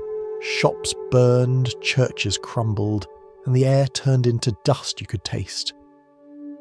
From the windows of the great palace, Emperor Justinian watched the world he had built begin to dissolve. The city below flickered orange and black.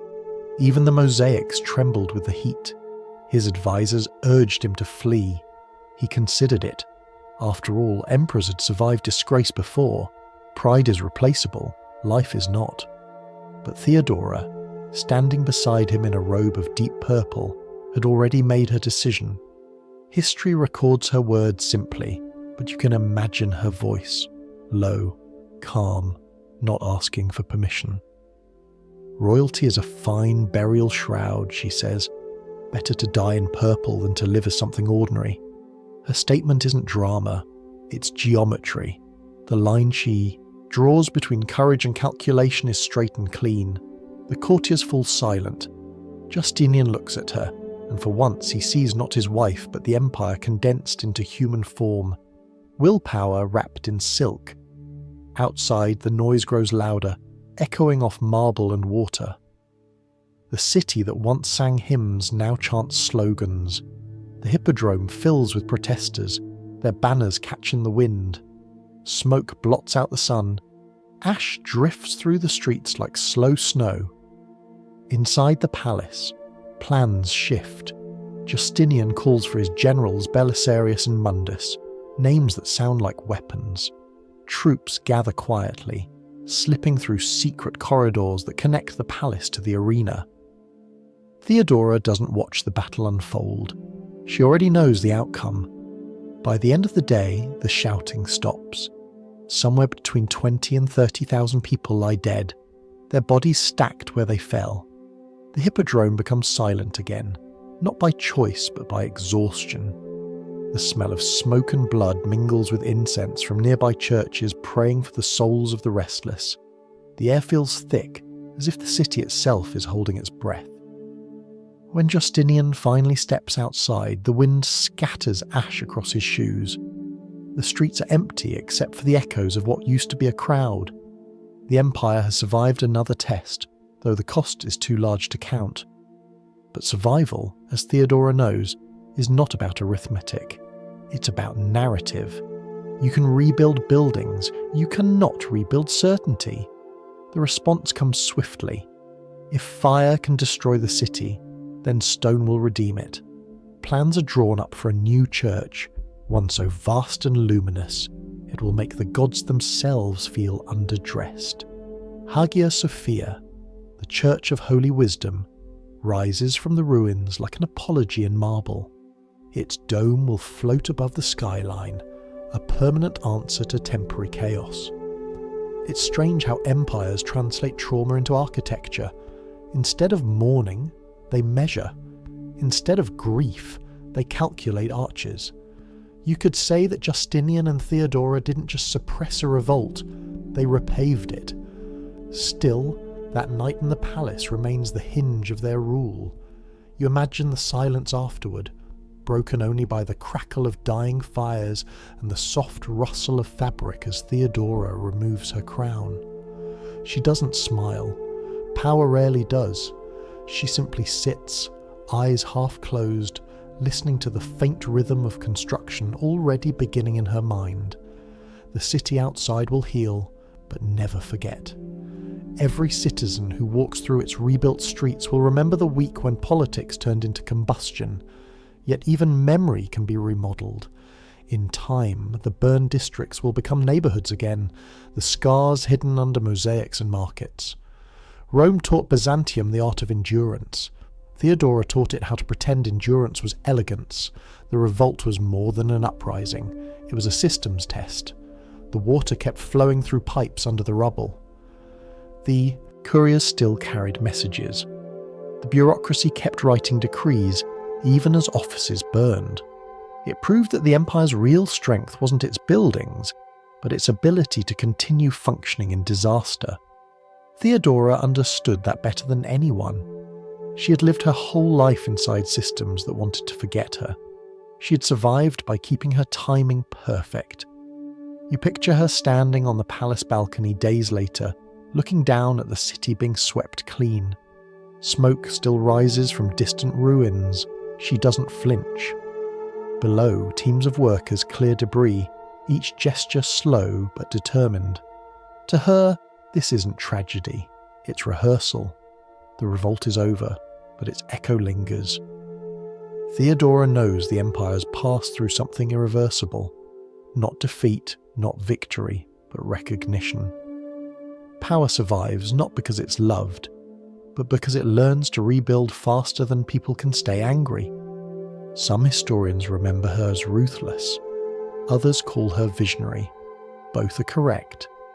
She understood that compassion and cruelty share the same scaffolding. Decision. You can't rule without both. The fires die, the ash settles, and the smell of burning fades into the scent of mortar. The city exhales. From its smoke-blackened streets, scaffolds rise, and with them faith. You can almost hear the hammers striking rhythmically in the distance, a heartbeat returning after a long silence.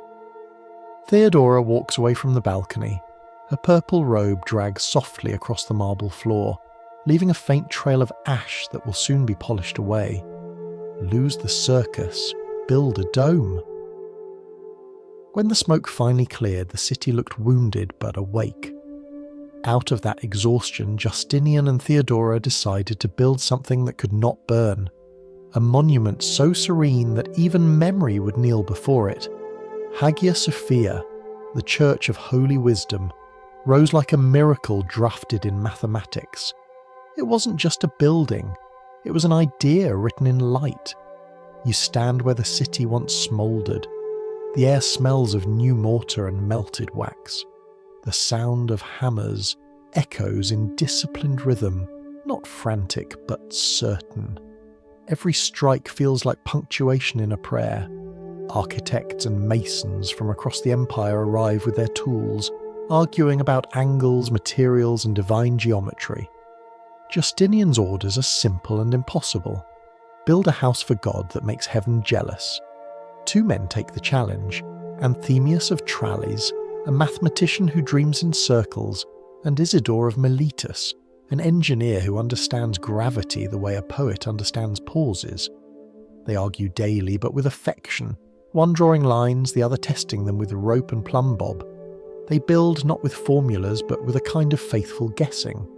The dome is the heart of it, the problem that defines the whole attempt. How do you make stone float? The solution is as elegant as it is improbable. 4 vast arches rising in a square, supporting triangular sections called pendentives. Pieces of curved stone that teach a circle to sit on a rectangle. The geometry looks effortless, but it took centuries of intuition to invent. You can imagine the first time the light hit those curves, how everyone must have stopped mid-step, convinced the air itself had learned to bear weight. The walls shimmer with marble inlaid from every province, green from Thessaly, red from Egypt, gold veins from Asia Minor. Each slab is cut and mirrored so that its patterns match perfectly down the centre, like wings unfolding. The floor gleams under your feet, polished by decades of footsteps yet still cool to the touch. Above, the dome stretches so high it seems to inhale the sound of your breathing. When sunlight enters through the ring of windows at its base, It scatters across the space in golden dust. The light doesn't fall here, it hovers. It drifts along the mosaics, touching saints and angels who seem surprised by its gentleness. You begin to understand the architect's secret. They didn't design a building to hold worship. They designed light to become the worship itself. Theodora walks through the half-finished structure in silence. Workers stop to bow, their faces streaked with dust and sweat. She doesn't smile, she studies. She knows how fragile ambition is, how one wrong angle can bring the sky down. The scent of burning lime fills the air, powder meeting water, releasing a hiss of heat like a quiet warning. The walls are still damp, as if the building is learning how to breathe. When the church finally opens, the city crowds the doors. Priests chant, choirs echo from every surface. The dome swallows the sound and returns it softer, like the city answering its own prayer. Justinian stands at the altar, gazing upward, and says, with a mixture of awe and competition, "Solomon, I have surpassed you." He probably believed it, but the building itself seems uninterested in rivalry. It hums with something larger, something that refuses to end when people stop talking. You feel that hum when you stand here centuries later. The gold mosaics catch even the weakest light, turning dusk into liquid fire. Every step sounds like a soft drum beat, each footfall adding to the endless conversation between matter and meaning. Hagia Sophia doesn't feel solid. It feels suspended, as if it's been gently placed between worlds and forgot which one it belongs to. The building's secret, like all Roman inventions, lies not in perfection but in forgiveness. Over the years, earthquakes will crack the dome, stones will shift, arches will sigh under their own beauty. And yet, each time, the builders will return, reinforce, rebuild, slightly higher, slightly wiser. Collapse becomes design revision. Maintenance becomes devotion. If you listen closely, you can hear the building remembering its own collapses. The faint lines in the marble are not flaws, they're confessions. The walls seem to whisper. Faith needs maintenance too. For all its grandeur, Hagia Sophia is intimate. The air holds sound differently here. Even a whisper finds an echo. The candles flicker against mosaics that shimmer like liquid gold. The scent of melted wax, oil and incense mixes with the cool breath of stone. Somewhere, a priest's voice trembles through a psalm, and for a brief moment, the entire building seems to breathe with him. It's easy to forget how improbable it all was, that human hands and wooden scaffolds raise something that looks as though it was poured from the sky. Theodora, who had once walked through smoke and rebellion, now stood beneath a dome of calm. For her, this wasn't just architecture. It was vindication. She had turned chaos into symmetry, outrage into acoustics. The city might burn again, but for now, its faith was measurable in cubic meters. Later, when sunlight fades, lamps are lit in rows. Their reflections shimmer across the gold tiles like ripples on water. The dome disappears into darkness, leaving only the glow below, an upside-down sea of stars. You look up and realize the paradox. A building made of stone and dust somehow feels lighter than the air around it. Centuries will pass. The church will become a mosque, then a museum, then a monument to memory itself. Names will change, but the light will stay the same.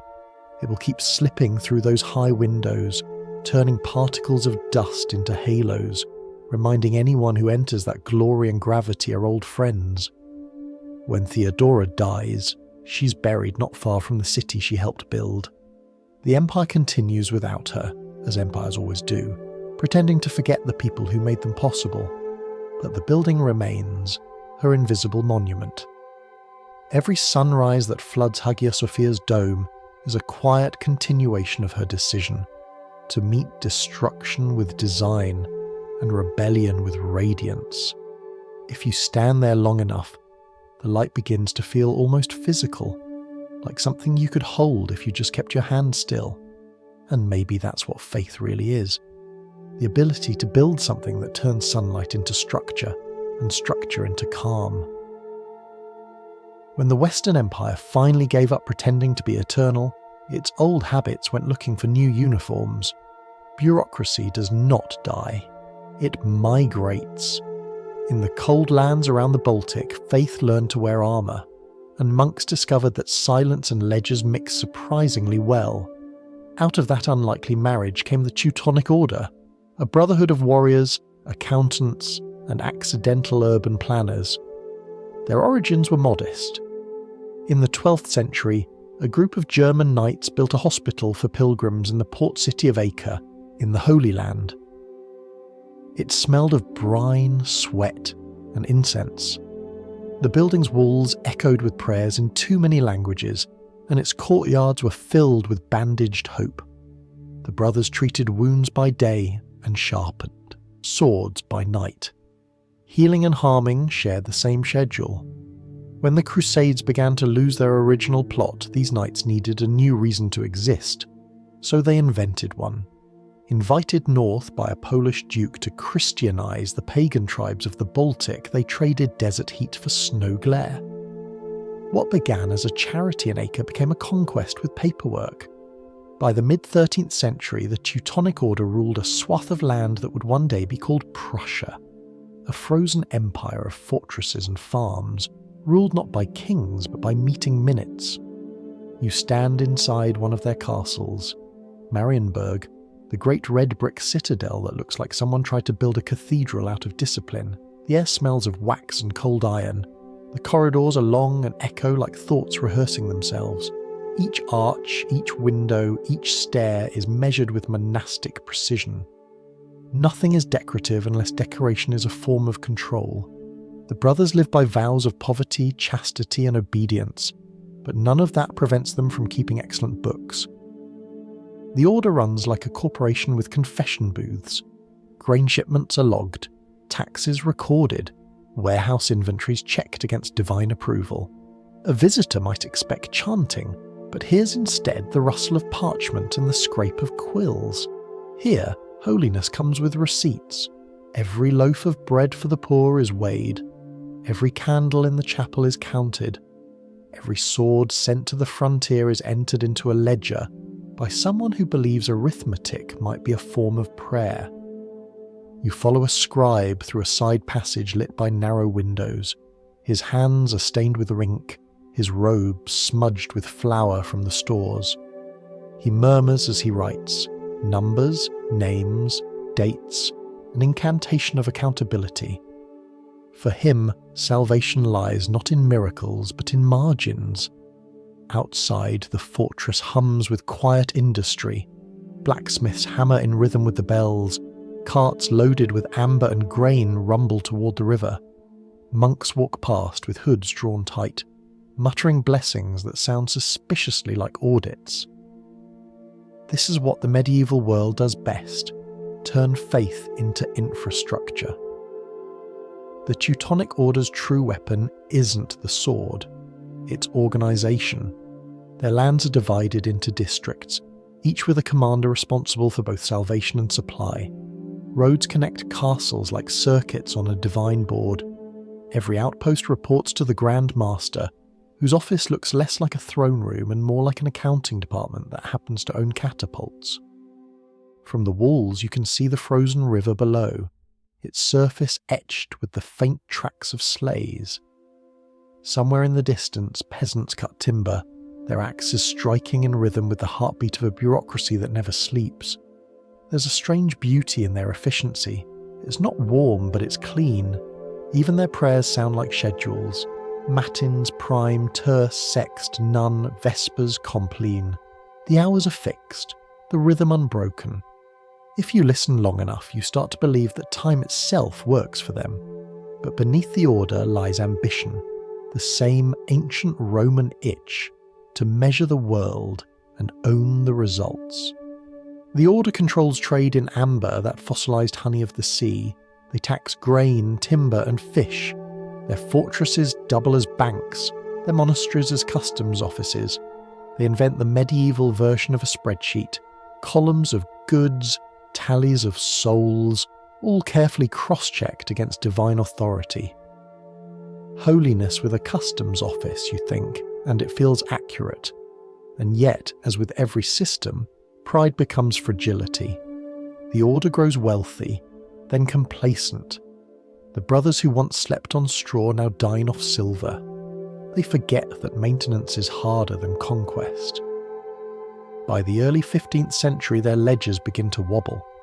The handwriting gets hurried. The sums don't add up.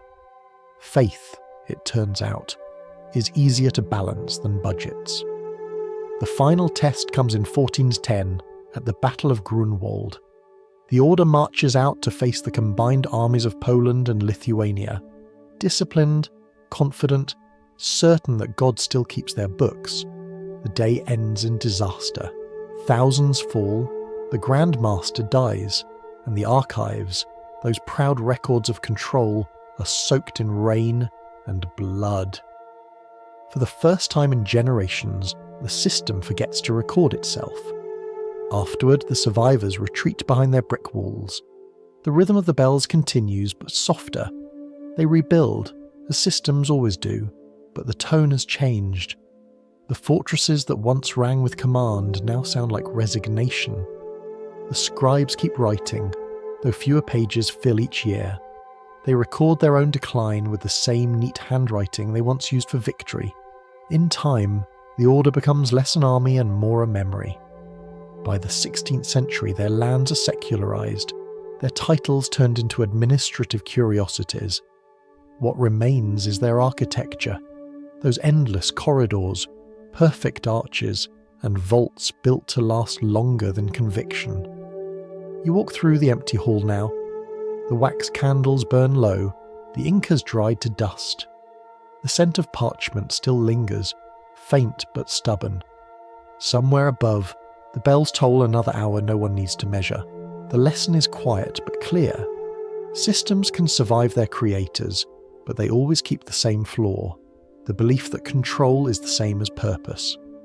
The Teutonic Order built an empire of ledgers and walls, but what truly endured were the habits, the paperwork, the punctuality, the polite obsession with order.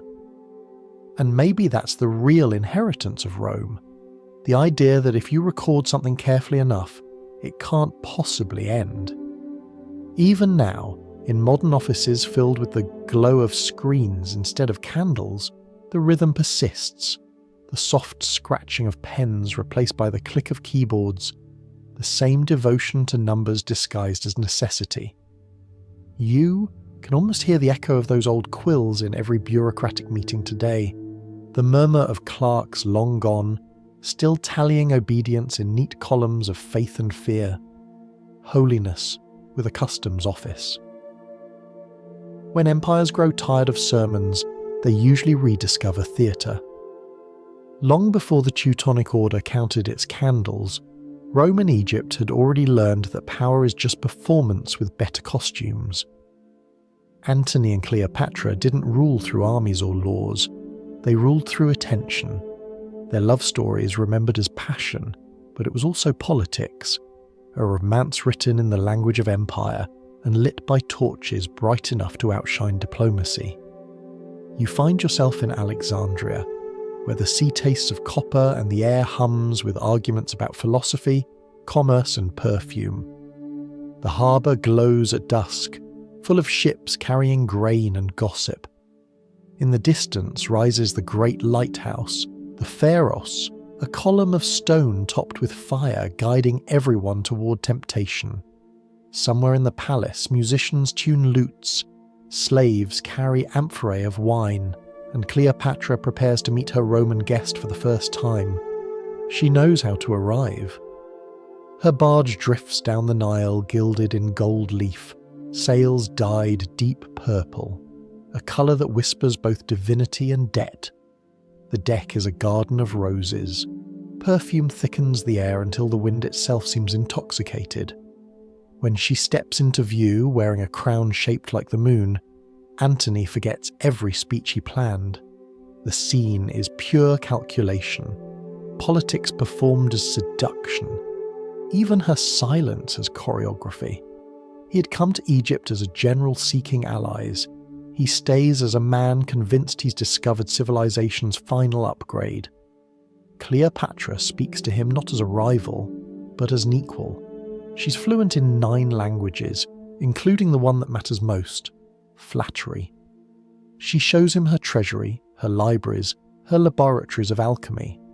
She lets him think he's in control, which is the oldest and kindest trick in diplomacy. Together, they invent a new empire in miniature, half Roman precision, half Egyptian theatre. Their dinners are campaigns of abundance, silver cups, roasted peacocks, pearls dissolved in vinegar just to prove the concept of too much. Historians later doubt the chemistry, but not the symbolism.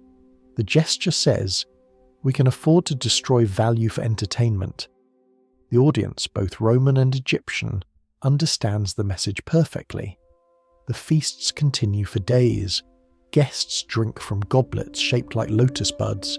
Dancers move between columns scented with myrrh, and the air grows heavy with a sweetness that hides anxiety. Every act of indulgence is also a declaration, wealth as weapon, beauty as banner. Rome has legions, Alexandria has atmosphere, but while the lovers turn luxury into policy, another Roman, Octavian, Antony's political rival, watches with a strategist's patience. He sees opportunity in their excess. Back in Rome, he rewrites the narrative. Antony, once a hero, is now a man bewitched by a foreign queen, Cleopatra, a serpent wearing perfume. Together, they become villains in a story designed for the Senate floor. Propaganda, it turns out, is the empire's most renewable resource. Octavian spreads leaflets painting Antony as a traitor who gives away Roman provinces in exchange for kisses. He claims Cleopatra has crowned herself Queen of Kings, implying she wants the world, and worse, that she's succeeding. The Donations of Alexandria, a ceremony where Antony grants kingdoms to their children, becomes proof of betrayal. The irony is sharp. Both sides use theatre, but one performs for the eyes, the other for the archives. Cleopatra hosts spectacles, Octavian hosts rumours. In the end, history will remember the winner as the more disciplined playwright. Still, for a time, their empire of two feels real. Antony builds fleets, Cleopatra funds them, and together they carve their initials into fate. They stage parades through Alexandria, she dressed as Isis, he as Dionysus. Crowds cheer, but somewhere beneath the applause you can sense the exhaustion. The performance is running out of breath. The stage grows darker when war becomes inevitable. Octavian controls Rome's narrative, Antony controls the sea. The lovers plan to meet him near Actium on Greece's western coast, a place of wind, heat, and too much history. Their ships gleam in the sun, decked with purple sails, gold trim, and overconfidence. The oars dip into the water in perfect rhythm, as if music could replace strategy. You can smell the salt and pitch even from shore. The wind is wrong that day, too light for Cleopatra's heavy galleys. Octavian's smaller ships, quick and disciplined, slice through the confusion. Signals are lost, orders misheard. Somewhere in the chaos, Cleopatra's fleet turns away, retreating toward the open sea. Antony hesitates, then follows. The battle doesn't end, it simply deflates. Rome wins by patience, not by genius. In that moment, you understand how fragile systems become when love is their engine. The empire that once measured victory in miles now measures it in glances. Antony's loyalty becomes his undoing. His ships drift apart like sentences left unfinished. Back in Alexandria, the pair face the quiet part of tragedy, waiting. The courtyards that once rang with music now echo with silence. The smell of wine has turned sour, the silk drapes hang still. Antony paces through the halls, armour half-fastened, eyes hollow. Cleopatra moves like a shadow through rooms she once ruled like a goddess. They've lost the audience, and without it the performance falters. News arrives that Octavian's armies are marching toward the city. Antony falls on his sword, a gesture both noble and unnecessary, which is how most gestures end.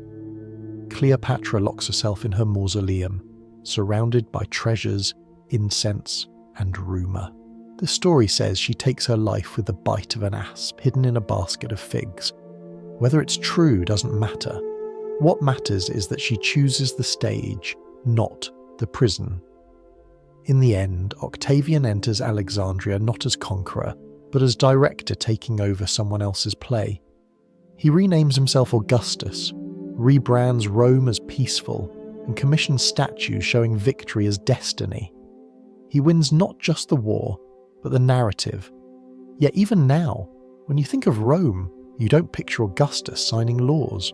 You picture Cleopatra's barge gliding down the Nile, or Antony's last look at the horizon. Their defeat was too beautiful to forget. The propaganda that meant to erase them accidentally preserved them. Love, once performed, has no off switch. History is written by whoever controlled the invitations. The sea at Actium looks peaceful now, but it wasn't built for peace. 2,000 years ago, it carried the noise of ambition meeting the limits of weather. You can almost hear it. Oars striking the water in rhythm, sails straining against light wind, shouts blending with the hiss of salt on fire. What began as a love story had drifted into logistics, and logistics, as always, had the last word. The battle didn't start with courage, it started with confusion. Antony's fleet was large but heavy, magnificent ships built for ceremony more than speed. Cleopatra's galleys were slower still, covered in gold plating that caught the sun but ignored physics. Octavian's navy, leaner and quieter, moved like a thought that didn't need approval. The wind was weak that morning. For an empire that once believed in geometry, the atmosphere had stopped cooperating. Antony's signals were late, his captains uncertain.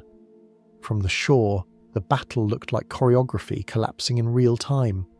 Oars tangled, hulls collided, smoke blurred the lines between sides.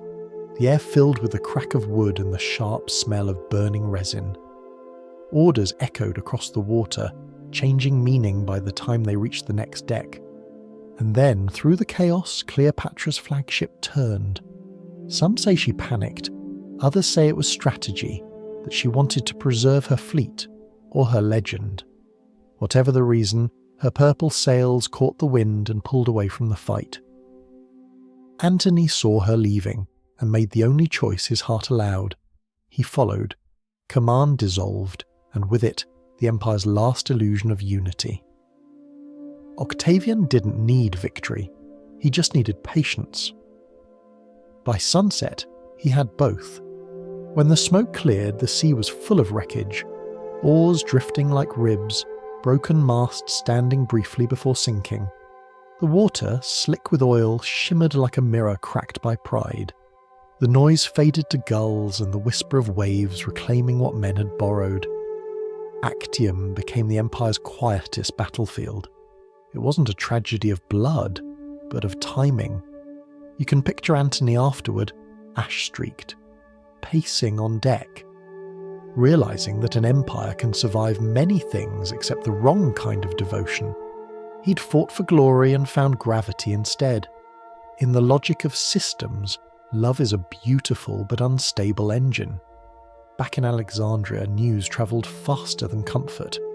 The harbour that once glittered with festivals now filled with ships limping home. The city, that jewel of learning and ambition, braced itself for Rome's inevitable embrace. The libraries still smelled of papyrus and dust.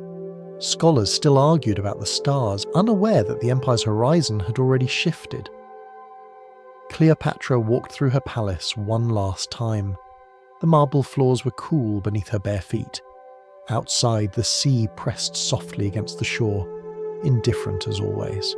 She gathered her treasures, gold, scrolls, perfumes, not out of vanity but as a gesture of control. When the world decides to end, you tidy up. Octavian arrived soon after, cautious and theatrical. He didn't burn the city, he absorbed it. The temples, the statues, the libraries, all quietly rebranded as Roman. It was a lesson in inheritance. Empires don't conquer, they repurpose. Antony's death came first, clumsy and tragic, a soldier's mistake disguised as poetry. Cleopatra's followed, rumoured to be delivered by an asp hidden among figs. Maybe it was true, maybe not. What mattered was the image. A queen choosing her exit rather than letting history choose it for her. It was the final performance in a story built entirely of scenes. When Octavian returned to Rome, he entered not as a general but as an architect. He rebuilt the empire's image brick by brick, the Republic renamed, the chaos rebranded as peace.